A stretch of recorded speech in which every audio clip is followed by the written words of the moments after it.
All right, I'm super stoked. I'm gonna work with this color today, Rainforest Green, but I'm gonna show you a technique I kind of stumbled across. I was doing this with another painting, just kind of goofing off, and I thought, let me see if I can recreate it.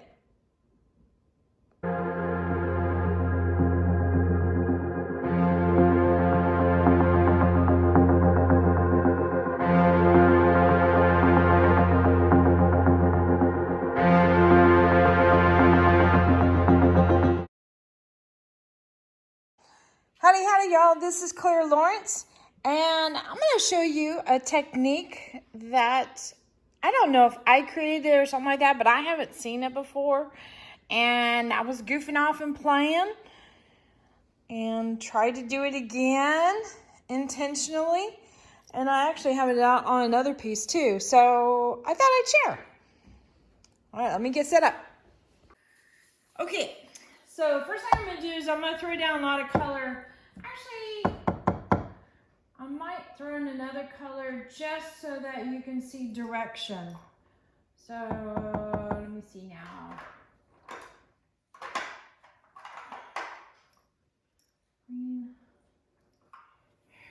And we'll do a blue in there too, why not? So first thing I'm going to do is put down a lot of color so I can show you how to do this technique.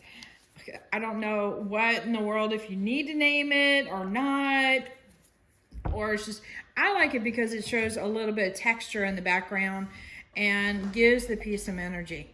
So that's what makes me excited about this whole thing.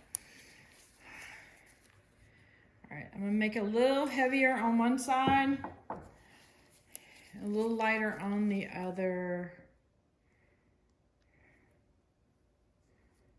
Let's just do that.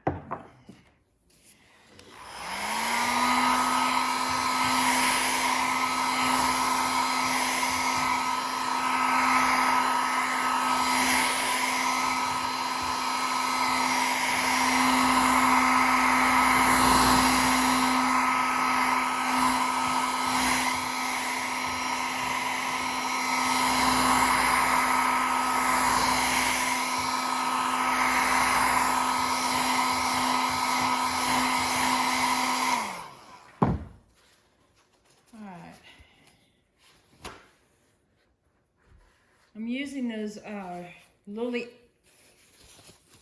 I mispronounce that company's name all the time. But basically, they're big silicone pads, and they're great for alcohol ink. However, the only downside is that stuff rolls off of it so fast. I've had more alcohol ink land in my lap.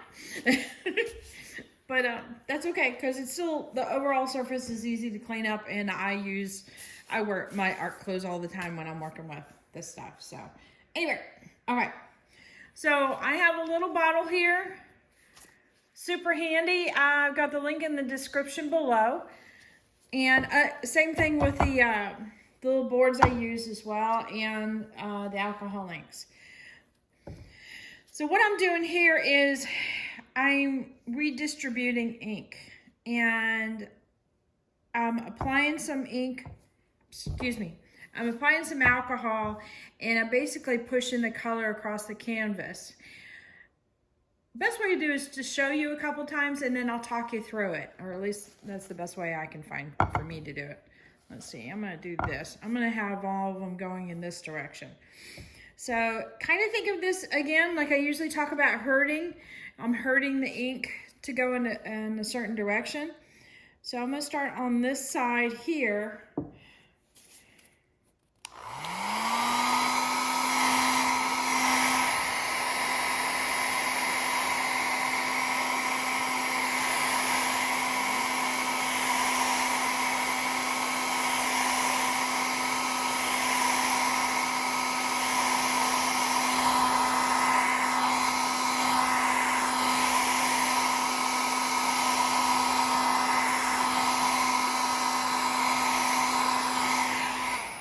So a lot of times what I do is I deposit a little bit of alcohol here, push the ink this way just a little bit, just to grab onto the edge, and then push the alcohol this way, and it reactivates alcohol ink as it goes along. And what ends up happening is you end up having this really nice blend, but you also have a darker edge to it. So you can end up with some really interesting line action going on. It's also a neat way to lighten up a zone too. Like say if this was too heavy and I wanted to lighten it up, put in some alcohol there and like push it away, basically. It's funny, I was thinking of different weird names to call this. And I was thinking reverse dip or drips.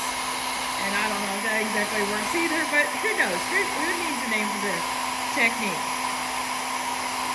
So if you see, my air is going here, but once the flow starts going, I can kind of keep it moving it.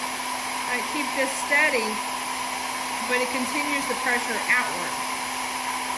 And if I wanted to go to the left a little bit, I just go in the opposite area to keep it going in the same path that I want it to go. So you see how it kind of creates almost tube-like, but not quite, but it definitely creates this channel. And so when you start overlapping these little channels, it gets rather interesting.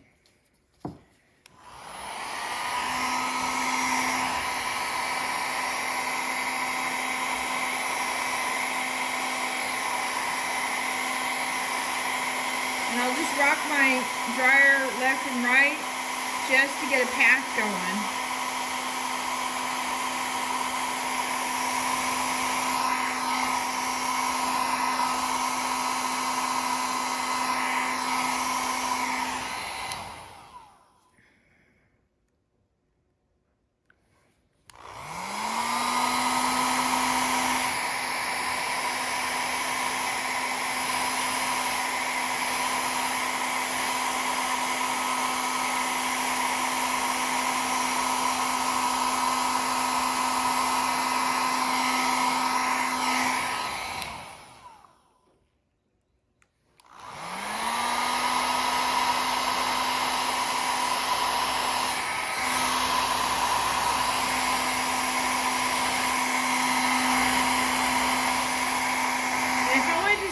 Just like that, and I didn't want it to move anymore, I just pulled the dryer back further away, sorry, just hold the camera, so that way it's not drying so hard real close, which keeps pushing the ink. You dry it further away, and then it heats up the overall area, and it dries that way. And you don't get any additional movement by drying it further away. So drying it close will move the ink. Drying it further away will dry the area.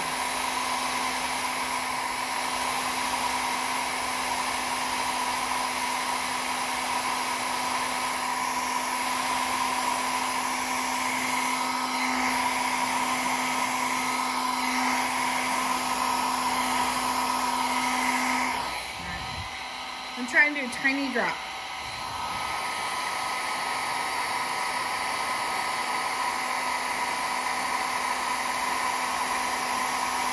And I'm just going left to right, left to right, left to right to get these little tiny straight lines. So just move it just barely left to right.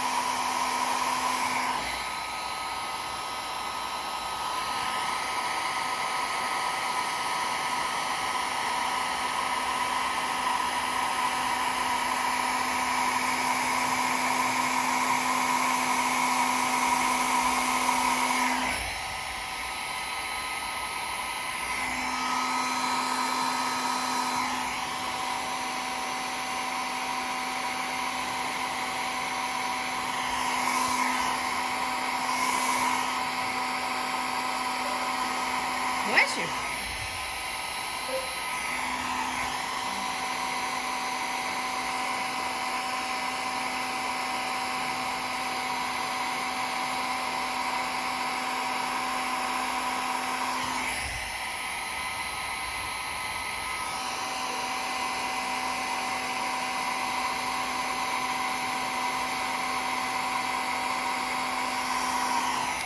All right, so I wanted to do that one to kind of demonstrate a little bit. So if you don't have it come off the edge, what you'll end up having is this little round circle-like area. But if you have it go off the edge, then it kind of blends in, like this one kind of blends in almost completely. And if I remember right, I started about here, which was almost white anyway. So it wasn't so bad.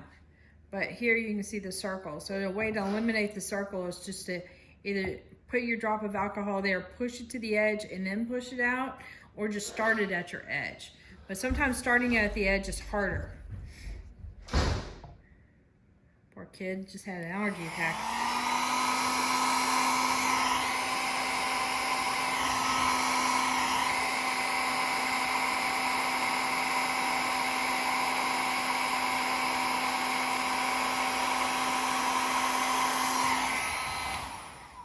Like that.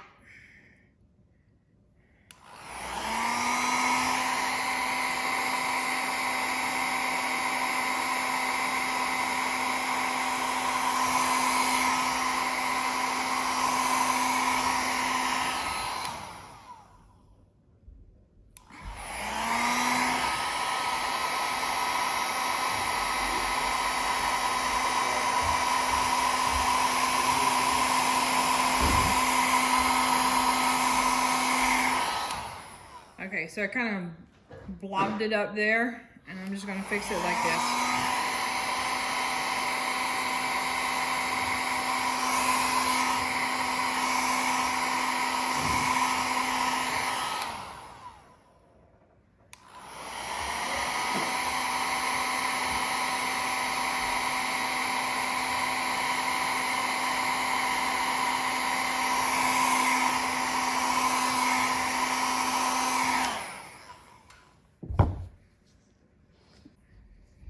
All right, sorry about that. My son came in and wanted to tell me something.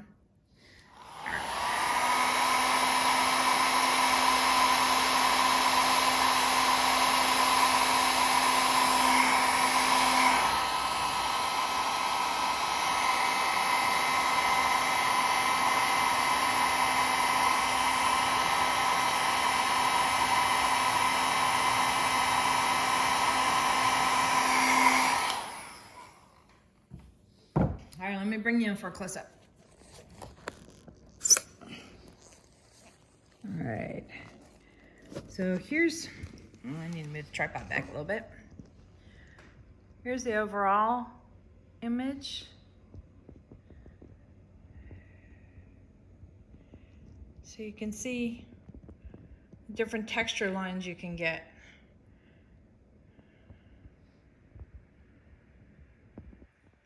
Pretty simple, but a good technique. And if you notice, most of the lines are fairly straight. I was moving the dryer just subtly left to right, so it was very slight adjustments, not like erratic. And that way you get your smooth lines going down that way. So, yeah. Just wanted to share that with you.